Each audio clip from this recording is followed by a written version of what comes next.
Maoist రహిత దేశంగా మార్చేందుకు కేంద్రం ప్రయత్నాలు చేస్తోంది. బస్తర్ ప్రజలకు 10,000 రేడియో సెట్ల పంపిణీ చేసింది. మావోయిస్టు ప్రభావిత ప్రాంతాలపై ఫోకస్ పెట్టింది.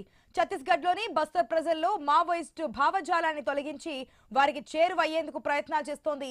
జాతీయ భావనను పెంచేందుకు చర్యలు తీసుకుంటోంది. రేడియో సెట్లను అందించే కార్యక్రమాన్ని భద్రతా దళాలు చేపట్టాయి. 4 నెలల్లో 10,000కు పైగా రేడియో సెట్ల పంపిణీ చేశారు. మావోయిస్టుల నిర్మూలనకు తీవ్ర ప్రయత్నాలు చేస్తున్నారు. బస్తర్ ప్రాంతంలోని 7 జిల్లాల్లో ప్రత్యేక కార్యక్రమాలు కూడా చేపడుతున్నారు. సిఆర్పీఎఫ్ సాయంతో అవగాహన కార్యక్రమాలు నిర్వహిస్తున్నారు. మన్ కీ బాత్ వివిధ ప్రభుత్వ పథకాలు వినేలా ఏర్పాట్లు చేస్తున్నారు.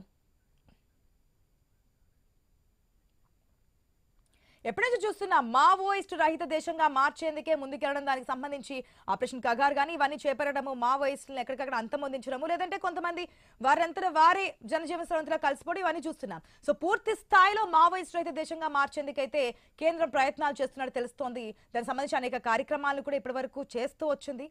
పూర్తి అప్డేట్స్ మా ప్రతినిధి నవీన్ ద్వారా తెలుసుకుందాం. నవీన్, ఆశ మనం చూడొచ్చు. దేశవ్యాప్తంగా మావోయిస్టు రహిత దేశంగా తీర్చిదిద్దడం బీజేపీ ప్రభుత్వం అయితే కంకణం కట్టుకున్నట్టు పరిస్థితి కనపడుతుంది. ప్రస్తుతానికి మావోయిస్టు ఎక్కువ ఉన్నటువంటి ప్రాంతం ఛత్తీస్గఢ్ రాష్ట్రం అని చెప్పుకోవచ్చు. ఛత్తీస్గఢ్ రాష్ట్రంలోని బస్తర్ ప్రాంతంలో సుమారుగా 7 జిల్లాలు మావోయిస్టు ప్రభావితం ఎక్కువ ఉంటుంది. ఆ 7 జిల్లాల్లో కూడా అక్కడ ఉన్నటువంటి గిరిజనులందరికీ కూడా దాదాపుగా ఇప్పటికే 10,000 రేడియో సెట్లను అయితే పంపిణీ చేసింది కేంద్ర ప్రభుత్వం. కేంద్ర ప్రభుత్వం నేరుగా కూడా ఆ రేడియో సెట్లని సిఆర్పీఎఫ్ జవాన్లకు అంటే కేంద్ర బలగాలకే అప్పచెప్పినట్టు పరిస్థితి కనపడుతుంది. ఆ బాధ్యతలు మొత్తం కూడా కేంద్ర బలగాలు ఎప్పుడైతే కుమ్మింగ్కి వెళ్తున్నాయో, కుమ్మింగ్ వెళ్ళిన సమయంలో మొత్తం కూడా కుగ్రామాలు ఉంటాయి. అంటే దట్టమైన అడవి ప్రాంతంలో బస్తరు ప్రాంతంలో దాదాపు 7 జిల్లాలు ఉంటాయి. 7 జిల్లాల్లో కూడా మొత్తం కూడా దట్టమైన అడవి ప్రాంతం.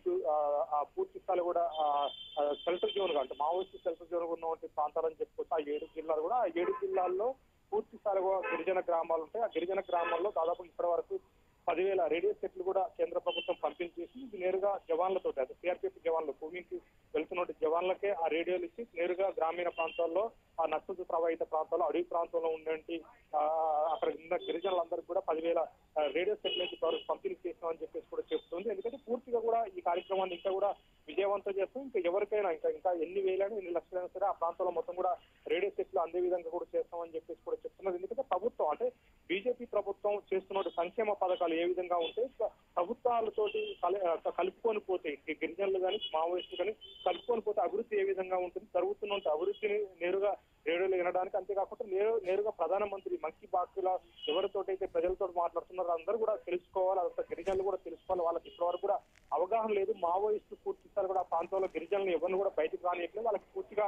బయట సమాజంతో ఎలాంటి అవగాహన లేకుండా ఎలాంటి ఏ పూర్తి స్థాయిలో కూడా మాట్లాడని పరిస్థితి కనపడుతుంది. వాళ్ళకి పూర్తిగా ఇప్పటికి కూడా ఒక ఆధార్ కార్డు కానీ, ఒక రేషన్ కార్డు కానీ, ఓటర్ ఐడి లాంటివి కూడా అక్కడ ఉన్న గిరిజనులకు లేదు. దాదాపుగా బస్తర్ ప్రాంతంలో 7 జిల్లాలు ఉంటాయి. 7 జిల్లాల్లో చాలా చోట్ల కూడా ఇదే ఉందని చెప్పేసి కూడా కేంద్ర ప్రభుత్వం చెప్తుంది. నేరుగా ప్రభుత్వాలకు సంబంధించిన పథకాలు ఏ విధంగా వాళ్ళకి అందుతున్నాయి, అక్కడ అంటే ఇతర రాష్ట్రాలు ఏ విధంగా లబ్ధి పొందుతున్నాయి, అక్కడ ఉన్న ప్రజలు ఏ విధంగా లబ్ధి పొందుతున్నారు అనేది నేరుగా గిరిజనులు వినడం కోసం రేడియో కరెక్ట్ అని చెప్పేసి కూడా రేడియో సెట్లను అయితే కేంద్ర ప్రభుత్వం పంపిణీ చేస్తున్నట్టు పరిస్థితిగా పడుతుంది.